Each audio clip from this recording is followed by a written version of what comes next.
Imagine returning home after a long, exhausting trip, excited to finally put your boots on your own land, breathe in the air of your wide-open ranch, and just enjoy the peace you worked your whole life for. But instead of quiet fields and the familiar creak of your barn doors, you see strangers gathered on your property, people you've never met, waving clipboards and shouting bids like it's some kind of carnival. And right there, standing tall in the middle of it all like she owned the place, was her, the HOA president everyone in town called Karen. With a smug smile plastered on her face, she wasn't just trespassing, she was auctioning off my ranch that had been in my family for decades. My land, my fences, my barns, every corner of it going to the highest bidder. I froze, caught between disbelief and rage, wondering if I was losing my mind or if this was really happening.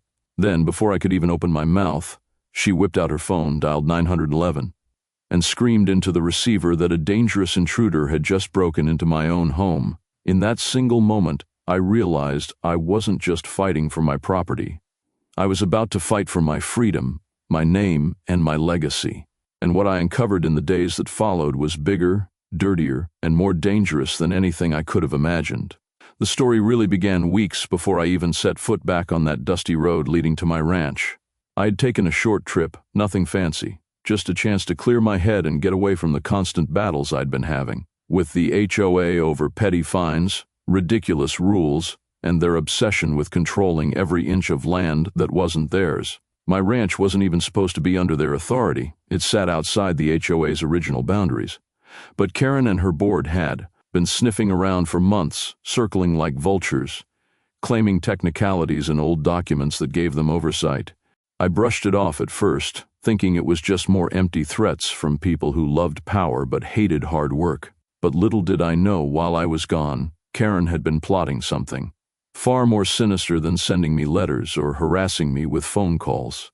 Behind my back, she began spreading rumors that I'd abandoned the property, telling neighbors I was in financial trouble, and filing shady paperwork that made it seem like my ranch was up for liquidation. Piece by piece, she was weaving a trap, one that would set the stage for the ultimate betrayal I walked into that day, the auction of my life's work. When I finally turned off the main highway and saw the outline of my ranch in the distance, I felt that familiar mix of pride and relief, the kind of peace only a landowner understands. But as I got closer, something didn't sit right. There were far too many cars lined up along the fence line, shiny sedans, and polished SUVs that clearly didn't belong to ranchers or neighbors. The front gate, which I had locked before leaving, was wide open, swinging gently in the wind like a warning sign. And then I heard it, the sound of voices. A crowd gathered where no crowd should be. My stomach tightened as I parked on the roadside and walked toward the property. There, in the middle of the gravel drive, was Karen, clipboard in hand, her polished smile flashing as she barked instructions to strangers who looked more like bidders at a county fair than neighbors. Behind her stood a fold-out table, a stack of papers, and even a microphone connected to a cheap speaker system. The sight made my blood boil. My ranch, my land, my hard-earned dream was being treated like some second-hand item at a yard sale, all while I was supposed to be miles away, clueless. As I stepped onto the gravel drive, every pair of eyes shifted toward me like I was some uninvited stranger trespassing on my own land. The air grew heavy, whispers rippling through the crowd as they realized who I was. Karen, however, didn't flinch. Instead, she raised her chin, plastering on that smug, performative smile that had always made my skin crawl.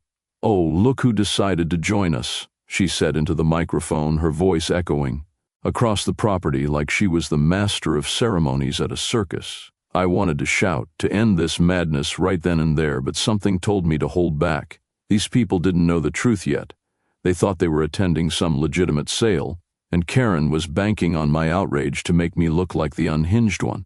My fists clenched at my sides as I scanned the scene, strangers walking around my barn, peering into horse stalls, even examining the fence lines like they were already deciding what they'd do once they won the place. It felt surreal, like I was trapped in a nightmare where the world had flipped upside down. Karen leaned closer to the microphone, lowering her voice just enough to sting. "Don't worry, folks. He won't be a problem for long. And just like that, I realized her game wasn't just about stealing my property. It was about humiliating me in front of everyone, stripping away my dignity as much as my land. The crowd parted slightly as I walked deeper into my own yard, and the sound of my boots crunching against the gravel seemed louder than the chatter, louder than even Karen's voice on that microphone. My ranch, the place where I had poured my sweat and years into, now looked like a marketplace where vultures had gathered to pick apart a carcass. Every fence post I'd hammered, every barn door I'd repaired, every acre I'd mowed and cared for, suddenly it all seemed to belong to them. Strangers brushed past me, waving their brochures and pointing toward my house like it was some prize on display. Karen gripped the microphone tighter, her eyes flashing with triumph as she started rattling off the auction terms. She spoke of my land as if it were hers to give away, calling it prime property, as if I was just some stubborn obstacle standing in the way of her profit. Rage boiled in my chest, but underneath it was something colder, a steady, calculated awareness. If I exploded now, if I gave her the outburst she wanted, it would only strengthen her story. No, this was her stage, but she didn't know I had already planned for a much bigger reveal. Every word she spoke dug her hole deeper, and as I watched the crowd leaning into her lies, I realized the perfect moment to strike hadn't come yet. But when it did, I would turn this entire circus upside down, and Karen would be the one left gasping for control. Karen's voice carried over the crowd like she was some kind of queen on her throne, rattling off bids that hadn't even been placed yet, painting pictures of families living on my land, talking about future developments and community growth. It was surreal, like I was standing in the middle of a nightmare where everyone else was blind to the truth.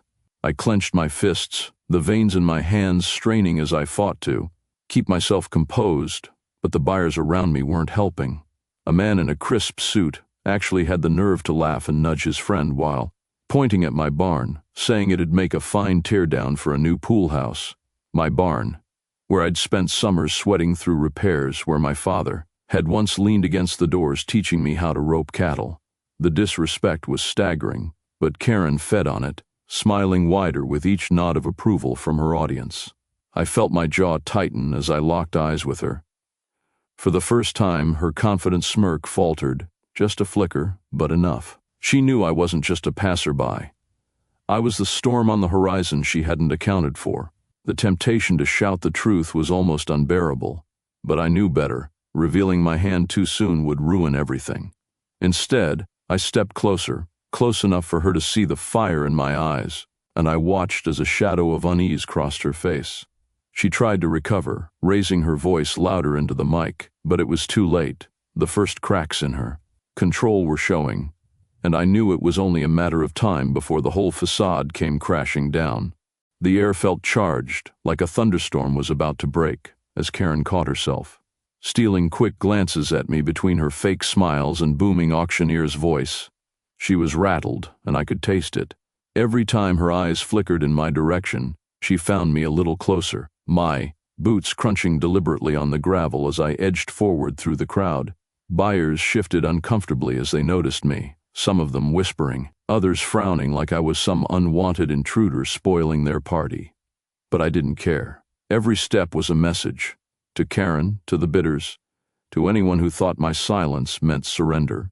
The crowd's laughter and chatter dimmed as tension rippled through them, and Karen's voice cracked ever so slightly as she tried to keep the charade going. "This is a once-in-a-lifetime opportunity," she declared, her pitch rising unnaturally. "Land like this doesn't come around often." The irony nearly made me laugh. It was mine. It always had been mine. But instead of shouting it, I let the silence of my stare answer for me. I locked eyes with her again, this time long enough to watch her composure fray. Her smile faltered, her hand trembled against the microphone, and a bead of sweat glistened at her temple despite the cool evening breeze. Around us, people started sensing something was off. Buyers shifted uneasily. Murmurs grew louder, and the false excitement began to crumble. That's when Karen's mask slipped entirely.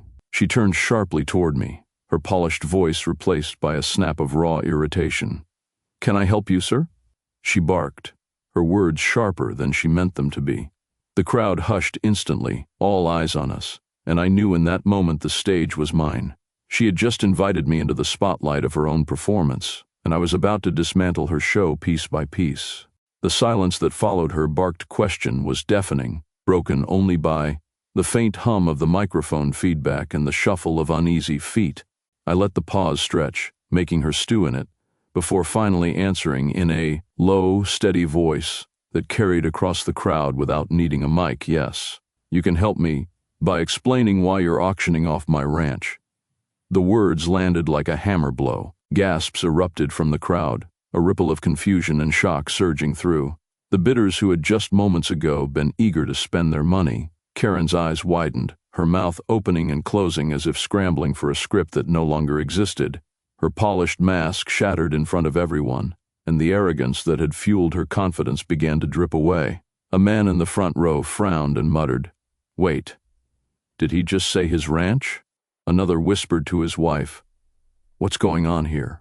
The buzz grew louder, and all eyes swung back to Karen, waiting for her rebuttal, her justification. Anything that might explain how she was standing on a stage selling property she didn't own.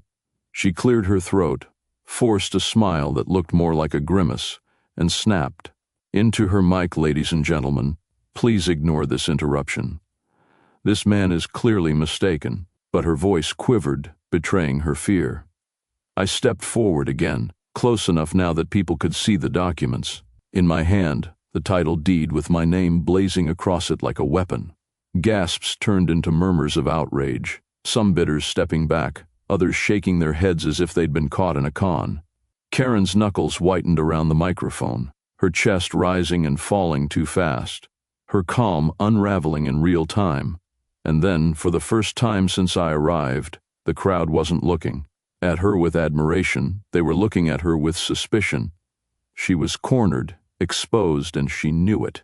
The crowd turned restless, like a storm brewing just beneath the surface, their voices colliding in a rising wave of doubt.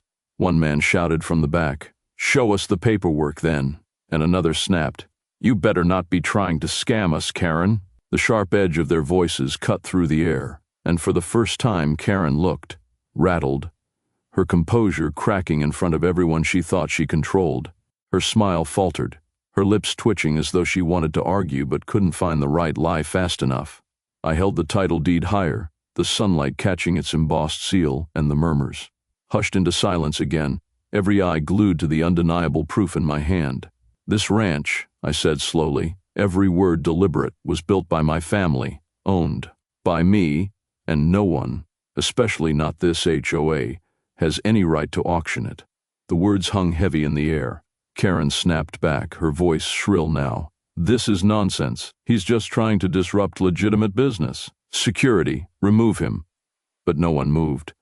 Even the guards exchanged glances, uncertainty flickering in their eyes. People in the crowd began to whisper angrily, not at me but at her, their trust eroding like sand slipping through fingers. A woman folded her arms and glared up at Karen. "If what he's saying is true," she demanded, "then you've been selling us stolen land." Others nodded, their murmurs growing sharper, more hostile. Karen's cheeks flushed, sweat glistening at her temple as she realized the tide had turned against her. She had ruled this community with intimidation, but now, with dozens of witnesses and undeniable proof staring her in the face, she was no longer the one in control. I was. And she knew if she made one wrong move now, everything she had built on lies would come crashing down in front of everyone.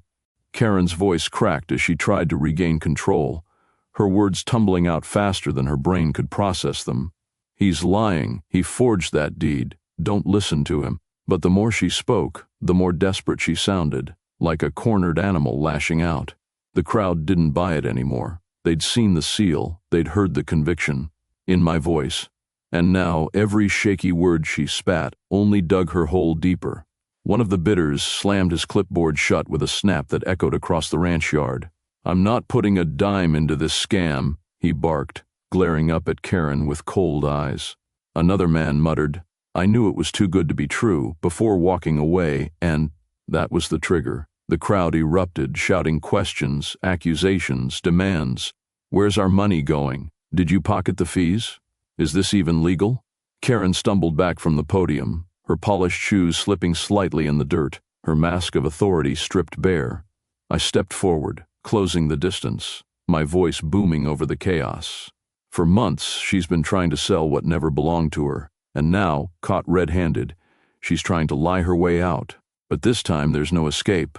The energy in the air shifted, the mob no longer passive spectators but a storm ready to break against her. Karen's eyes darted around wildly, searching for someone, anyone, to back her up, but even her own board members stood frozen, unwilling to take her side.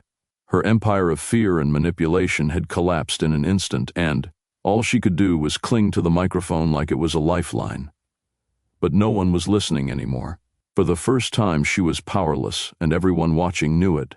Just when it seemed the mob would tear Karen apart with their rage, the sharp wail of sirens sliced through the chaos, red and blue lights flashing against the ranch fences.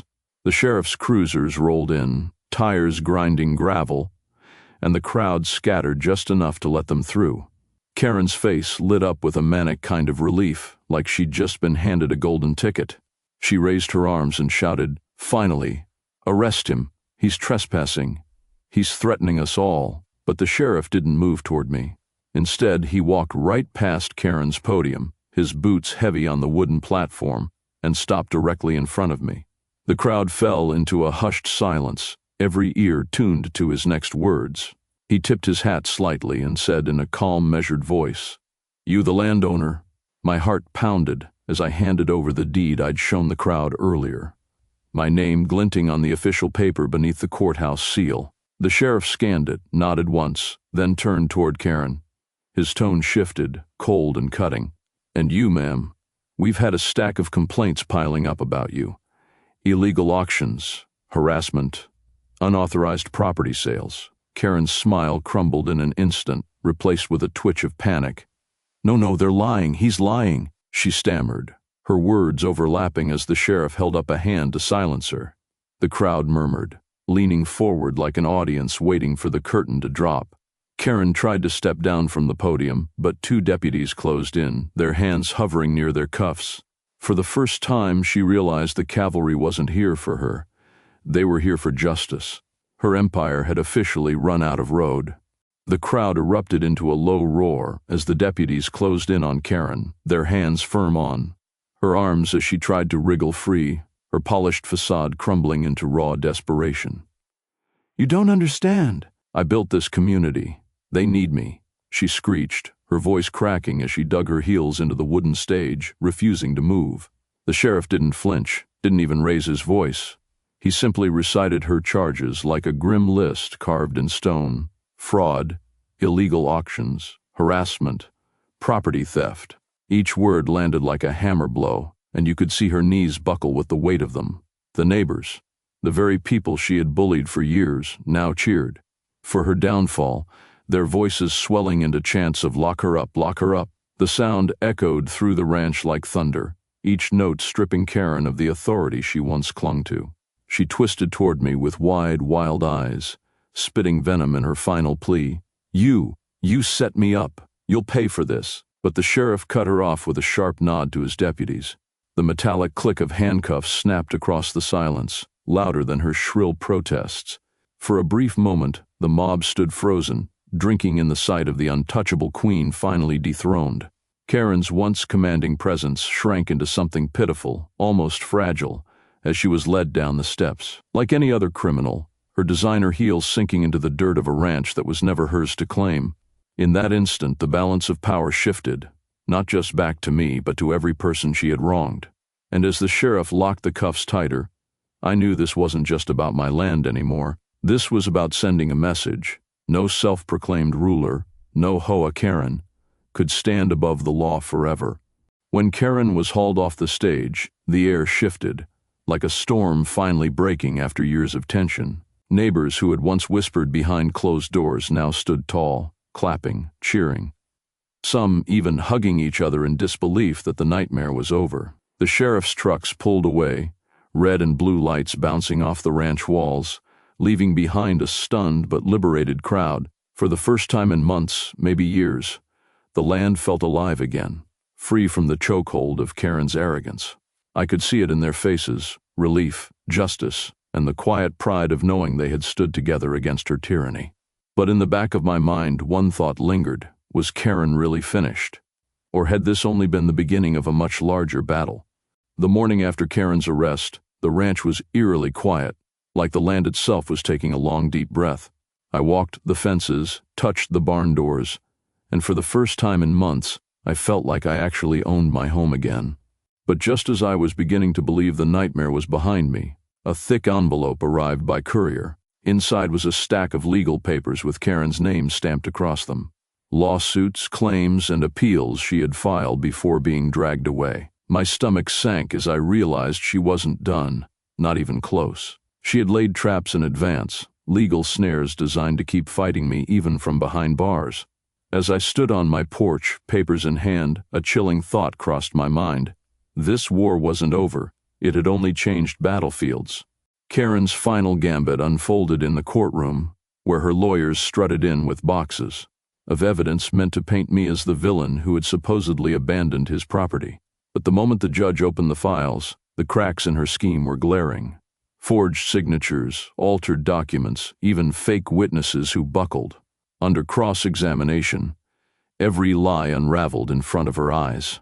I watched as Karen's smug confidence drained into panic, her carefully crafted empire of manipulation crumbling in the harsh light of truth. The judge's gavel came down hard, not just dismissing her claims, but condemning her with words that echoed in the silent courtroom. This is fraud of the highest order.